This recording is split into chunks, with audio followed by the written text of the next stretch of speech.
बड़ी खुदगर्जी की जिंदगी दुनिया में गुजारने की जरूरत, फिर आपको जन्नत मिलनी है। मेरी तो दुनिया पूरी जहन्नम में चली जाए समेत मेरे अहलो अयाल माँ बाप के भी, पहली फिक्र मुझे अपनी है, सीधी सी बात है, बाकी तो बाद में ना। और ये तो कुरान में भी लिखा है ना, आखिरत में लोग कहेंगे बीवी बच्चे माँ बाप ले ले मुझे छोड़ दे।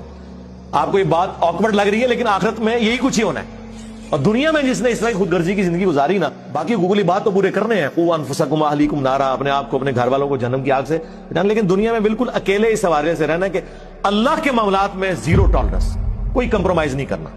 यानी कि बीवी बच्चों की खातिर हलाल और हराम की आप तमीज गंवा दें, बिल्कुल ये काम नहीं करना। आप ये देखें जिस तरह आप मोटर बाइक पे बैठे हुए 100 की स्पीड पे एक ऐसी सड़क से गुजर रहे हैं जिसमें बहुत ज्यादा रश है, एक लम्हे के लिए भी आप इधर उधर हुए तो जाके ठोकेंगे।